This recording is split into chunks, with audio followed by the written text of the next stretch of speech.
Alors aujourd'hui, on va voir comment étudier la parole de Dieu dans notre émission L'essentiel du disciple.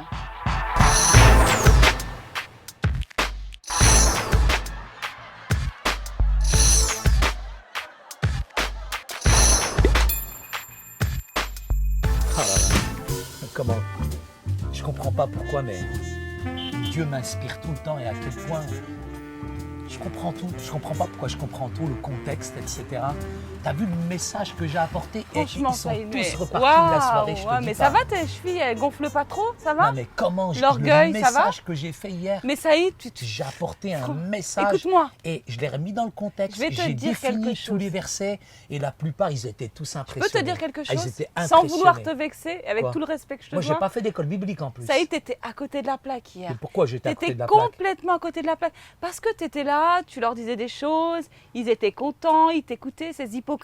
Mais tu leur disais pas la vérité, ça y est, tu devrais leur dire la vérité. Parce que là, t'es en train de les Parce caresser que dans le là, sens tu es du en train de poil. me dire que finalement, je leur passais de la pommade. Exactement. Je suis désolé, ils sont partis tous Exactement. avec le sourire, Mais- ils avaient l'air ravis, ils avaient l'air contents. J'ai fait un bon message hier, je suis désolé. Mais non, mais Saïd, arrête là, Mais tu tu sais leur quoi, fais qui a rien plaisir, compris, tu leur fais t'es plaisir. jalouse de moi, parce que moi, je prêche bien, moi, finalement. Mais dis-leur la vérité, tu prêcheras beaucoup mieux. Bah, dis-moi comment Tu sais, on ils fait, étaient alors. tous Merci, là. pasteur. Merci pour le Tu message. vois, regarde, il me d'hier. remercie. Merci. Il me Mais remercie. oui, mais Même tu lui, il sais est pourquoi revenu, il il te me remercie? remercie. Parce que tu lui as pas dit la vérité, il est content maintenant, il peut Bah, faire sa vas-y, vie. explique-moi il alors est comment on dit la tranquille. vérité aux gens. Toi, tu sais tout, toi, tu connais Non, tout. moi, Vas-y, je dis-moi. connais pas tout. Non, toi, tu sais tout, tu connais tout. Saïd, écoute-moi, Oui. c'est pas moi qui connais tout, c'est ce livre. Tout ce qui est inscrit dans ce livre qui est la vérité. C'est pas moi. Et aujourd'hui, justement, on va voir pourquoi il est important d'étudier la parole de Dieu. Parce que tu sais, finalement, cette parole, elle nous conduit non seulement au salut, mais elle est aussi un guide pour nous. C'est une lettre que Dieu nous a laissée. D'accord. Écoute, il y a deux manières d'étudier la parole de Dieu et c'est la manière dans laquelle je me suis servi.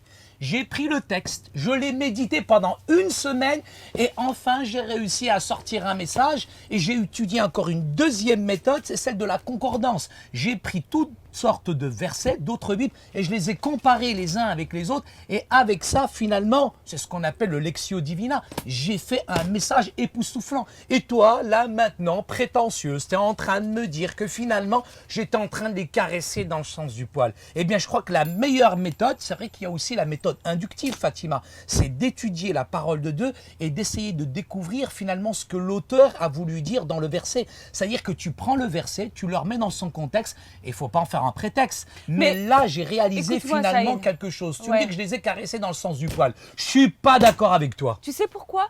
Parce que finalement, ce que tu as fait, tu leur as donné une fausse signification du Non, verset. je leur ai pas donné une Tu autre as parlé de ta signification. vie, Saïd. Tu Non, as non, parlé non, de tes non. expériences. Non, mais c'est comme toi la dernière fois. C'est comme toi. La dernière fois, je rentre fatigué, épuisé du travail. Je vais chez Adonis, je fais les cours, je rentre à la maison, je vais dans mon lit. Et toi, tu croyais que je faisais la gueule, que je faisais la tête, etc., que je n'étais pas rappelle, content. je m'en rappelle, Bah ouais, non, c'est mais vrai. ça, c'est une mauvaise interprétation. Ça, c'est une mauvaise pour ça, interprétation. Fatima, je comprends la parole de Dieu. Il faut la remettre dans toute son C'est atmosphère. ça, il faut la remettre aussi. dans son contexte. Parce que parfois, quand elle n'est pas dans son contexte, c'est un prétexte pour certains pour l'utiliser en fait, dans leur vie et de faire ce qu'ils veulent, Bah, Saïd. disons que l'auteur de la Bible, je prends le cas par exemple de David. Dans les Vas-y, psaumes. parle-moi de David. David Qu'est-ce dans qu'il les a fait, psaumes. David?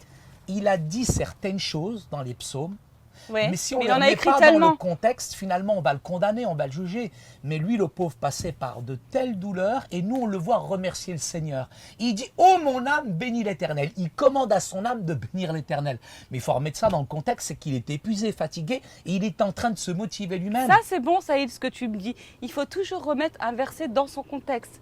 Parce que sinon, on fait ce qu'on veut. Et puis, tu sais, souvent, et c'est ce que tu as fait un petit peu hier soir, tu as raconté ta vie. Mais ta vie, c'est une expérience que Moi toi, j'ai tu as vécue. raconté ma vie, moi. Écoute, T'énerve pas, écoute. Non. Écoute-moi, Saïd.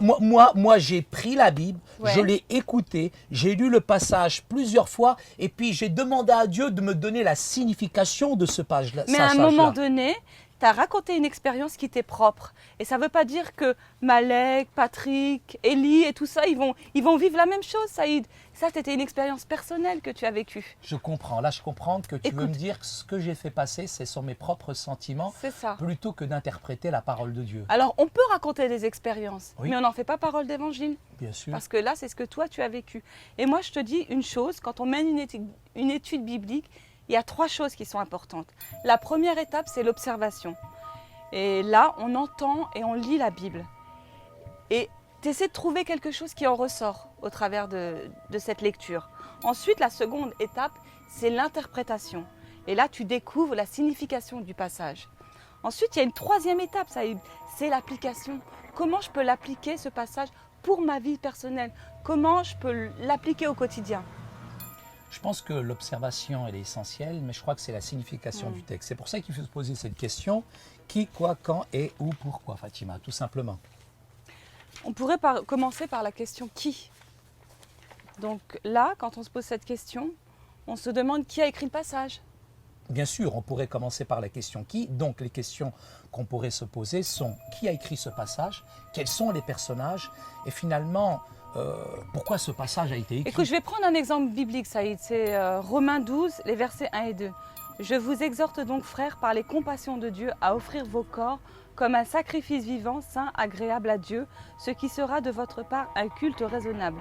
Ne vous conformez pas au siècle présent, mais soyez transformés par le renouvellement de l'intelligence, afin que vous discerniez quelle est la volonté de Dieu, ce qui est bon, agréable et parfait. » Alors, ce qui est important dans ce passage que tu viens d'écrire, Oui. Fatima, c'est que c'est l'apôtre Paul. Dans le contexte, bien sûr, c'est décrit pour des personnages qui sont à Rome. C'est ça. La réponse, maintenant, dans ce passage, c'est pour les chrétiens qui vivaient tout simplement à Rome. C'est vrai, Saïd. Et moi, je voudrais qu'on se pose encore une autre question. C'est quoi, quand et pourquoi? Ici, on peut se poser toutes ces questions. Et je vais lire un texte biblique, si tu le permets. « Je vous exhorte donc, frères, par les compassions de Dieu, à offrir vos corps comme un sacrifice vivant, saint, agréable à Dieu, ce qui sera de votre part un culte raisonnable. Ne vous conformez pas au siècle présent, mais soyez transformés par le renouvellement de l'intelligence, afin que vous discerniez quelle est la volonté de Dieu qui est bon, agréable et parfait. » Et on peut voir qu'ici, Paul demande aux chrétiens d'offrir leur corps comme un sacrifice. Et on peut se poser toutes ces questions au travers de ce passage. Et qu'est-ce qu'on va découvrir, Saïd? C'est que Paul leur demande de ne pas faire ce que fait le monde, mais d'aligner leurs pensées à la volonté de Dieu. De manière claire, Paul s'adresse aux chrétiens de Rome pour les éloigner du péché, pour qu'il y ait une séparation avec le monde, mais aussi qu'ils soient renouvelés par l'intelligence à travers la puissance du Saint-Esprit. Et tu sais, ce passage qu'on vient de lire, en fait, finalement, Ben, c'est une lettre. c'est comme une lettre, exactement. C'est une lettre Et vivante. c'est une information qui peut nous aider dans notre marche quotidienne. Et on peut C'est- faire plusieurs observations au travers de ça. C'est important d'observer, de manière en tout cas appliquer ce que dit l'apôtre Paul. Ça nous permet d'avoir une meilleure observation du temps et de l'époque des Romains. Écoute, je vais terminer cette leçon d'aujourd'hui. On va revoir un peu les différents points. Et il y en a eu beaucoup aujourd'hui. La méthode de l'étude biblique inductive nous aide à comprendre ce que l'auteur voulait dire quand il a écrit dans la parole de Dieu. Ensuite, tu sais, Saïd, mener une étude biblique inductive implique 3 étapes. L'observation, l'interprétation et l'application. Et c'est important de bien utiliser ces 3 étapes. Et dans l'étape d'observation, on se pose des questions telles que qui a écrit le passage? Pour qui le passage a-t-il été écrit? À qui sont les gens cités dans le passage? Et on devrait chercher quand, où et pourquoi ce passage a-t-il été écrit? Une autre partie, Fatima, qui est importante de cette étape, c'est de trouver la nature du passage. Si c'est dans un contexte historique, une parabole, une histoire ou un proverbe ou une lettre, tout simplement. Eh bien écoute Saïd, on a vu beaucoup de choses aujourd'hui. Il va falloir se crois qu'il faut- remémorer Je pense tout qu'à ça. partir de demain, je vais Oui, changer ma les façon amis, d'écrire. merci, D'accord, d'accord. merci, Mais attendez, je vais Fatima, faire un merci, message et une bonsoir. prédication. Merci Je- pour le Non, non, message. non, non, non, c'est Merci fini, beaucoup. c'est fini. C'est fini, mais je C'est voulais fini. faire encore une Allez, allez, prédication, un merci message. beaucoup. Bye.